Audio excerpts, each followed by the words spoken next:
In this video I'm going to take a look at the Section A from the 2009 Higher Level Materials Technology Wood paper. The idea is that you would do it yourself first and then check over this for the correct answers. So the first one out is a claw hammer here, and the claw is used for removing nails. The second one is a cup shake as a defect, and it's caused by poor felling or strong winds or old age.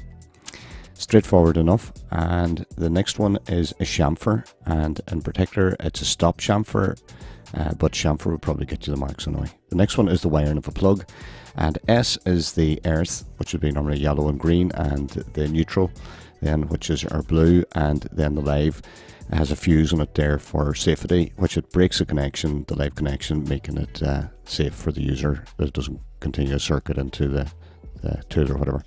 The leaves are oak, horse chestnut and beech, and then it's a gouge, which is that U shape on it. It could be used for carving, or it could be a gouge used for wood turning. And then the categories for the different plastics are the thermoplastics and thermosetting plastics, and the thermoplastics are the ones which can be remolded. The thermosetting, they don't change if heat's applied again to them. Then there's loads of right answers for this, so I've just picked exterior varnish and Danish oil, and just that it preserves and protects the wood over the time that it'll be exposed to the elements. Then question 9, the feature that's shown here is the saw set, and it's to prevent the blade from sticking because it gives it clearance. If there was no clearance, the blade would get stuck in it, so the teeth, each second tooth goes out. And the next thing is compression in your vise. The materials, non-ferrous, ones that rust and which don't rust, which is easy because steel and cast iron will rust. 3 safety precautions: 110 volt equipment, personal protective equipment, safety signs, isolation switches, dust masks, or dust extraction.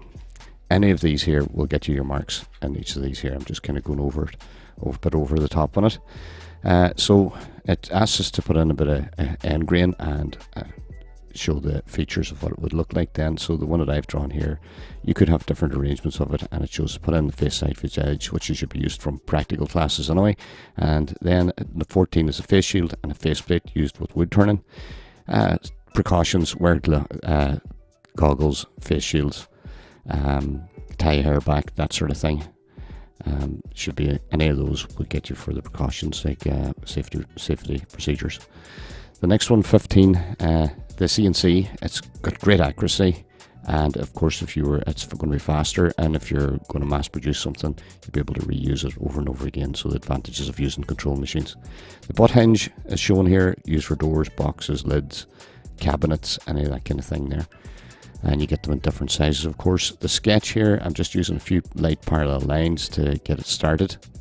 I have it there now, and I can put them in heavy, and of course there's end grain, so it's nice to throw in a little bit of end grain, and these as well gives it more of a wood feature.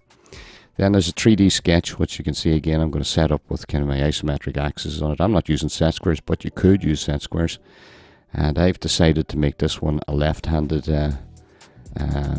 upright. The upright is actually a left-handed bench hook, and I'm leaving the gap on the bottom right hand side there, you can see, and just outlining it and then going back over it heavy, so something that looks kind of that you've parallel lines and you're using your isometric and such. That's basically it. Then question 19 is basically, you see the shelves are bowing down, so it's the shelves are twisted or bowing down because there's no support, there are no intermediate support in them. And I'm just going to say that you support the shelves using a rail or an intermediate support, and I'll just sketch it in here as well too, just to get a little bit of an idea of where that should go, and it should keep the shelves from bending down with their own weight, so that when weight's applied to them it'll give it enough support. Pretty straightforward. And question 20 then is just a cutting list really. So we look to see where each of these lengths are, so you can see it there, 300 is the length.